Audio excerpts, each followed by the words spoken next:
আসসালামু আলাইকুম। আমিন শিপে আপনাদের সবাইকে স্বাগতম। আমার এই চ্যানেলটির মাধ্যমে যাবতীয় জমির পরিমাপগুলো শিখতে পারবেন।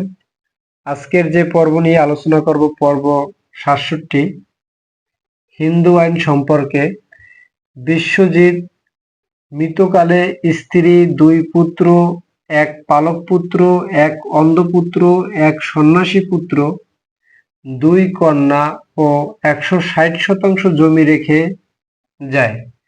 তাহলে এই দায়াভাগ অনুসারে মৃত ব্যক্তির সম্পত্তি তার ওয়ারিশদের উপরই বর্তায়। এই দায়াভাগ অনুসারে যে ওয়ারিশ তারা কে কত অংশ হারে সম্পত্তি পাবে এবং কে এই সম্পত্তি থেকে বঞ্চিত হবে সে সম্পর্কে আলোচনা। তো শুরু থেকে শেষ পর্যন্ত দেখলে আশা করি এই হিন্দু আইন সম্পর্কে বুঝতে পারবেন এবং এর উত্তরাধিকার যে কে কত অংশ হারে পাবে সেটি জানতে পারবেন।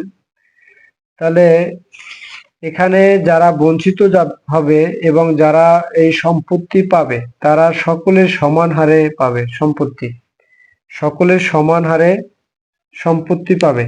তাহলে প্রথমে আসি যে কে কে বঞ্চিত হবে। যেমন এখানে দুই কন্যা বঞ্চিত হবে এবং এক সন্ন্যাসী পুত্র বঞ্চিত হবে, এক অন্ধ পুত্র বঞ্চিত হবে। কারণ হলো এই হিন্দু আইনে যে অন্ধ এবং সন্ন্যাসী এরা সবসময় বঞ্চিত হয় এবং যে এক পালক পুত্র সে সম্পত্তি পাবে এবং দুই পুত্র সে সম্পত্তি পাবে এবং স্ত্রী এই সম্পত্তি পাবে। বাকি যারা আছে এই সম্পত্তি থেকে বঞ্চিত হবে। তাহলে এখানে স্ত্রী যোগ হলো দুই পুত্র যোগ হলো এক পালক পুত্র, এক পালক পুত্র এবং এখানে যারা বঞ্চিত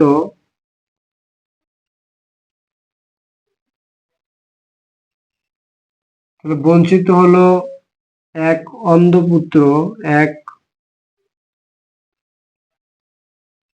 অন্ধ পুত্র, এক সন্ন্যাসী পুত্র,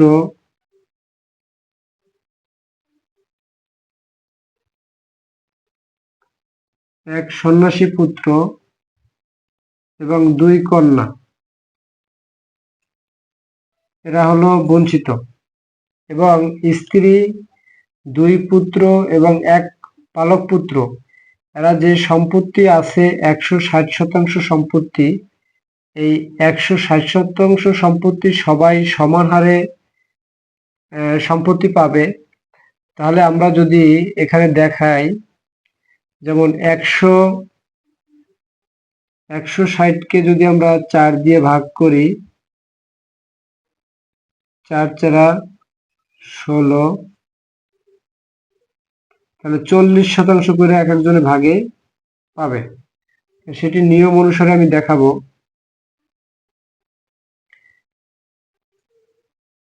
তাহলে ১৬০ ভাগ হলো ৪, ৪০ শতাংশ অংশ হারে।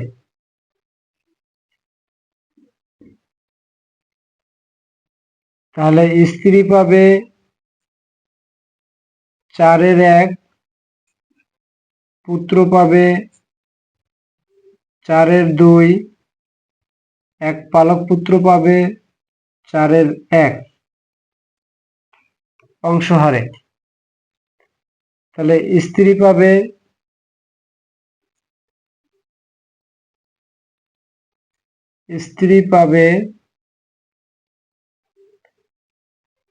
৪০ শতাংশ এবং দুই পুত্র পাবে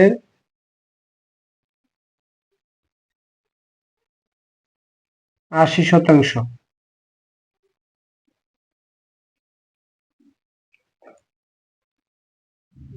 এবং এক পালক পুত্র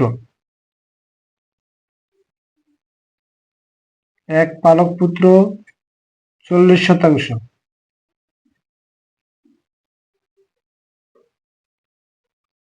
তাহলে মোট হলো 160%। তাহলে এখানে স্ত্রী সে যে 40% জমি পাবে সেটি জীবন সত্ত্ব হিসাবে এই সম্পত্তিটা পাবে। যেমন স্ত্রী 40% জমি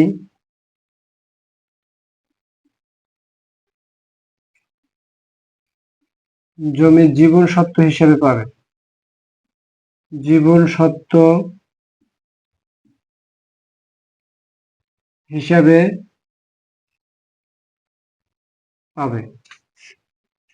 স্ত্রী যে সম্পত্তিটা পাবে সেটি হলো জীবন সত্ত্ব হিসেবে পাবে। আশা করি এই হিন্দু আইনের ফারাইজটি বুঝতে পেরেছেন, এবং যদি কোনো প্রশ্ন থাকে তাহলে আমার কমেন্ট বক্সে জানাবেন। আপনাদের প্রশ্নের উত্তর দেওয়ার চেষ্টা করব, এবং আমার চ্যানেলটি সাবস্ক্রাইব করবেন এবং পেজটির সাথে থাকবেন। সবাইকে ধন্যবাদ।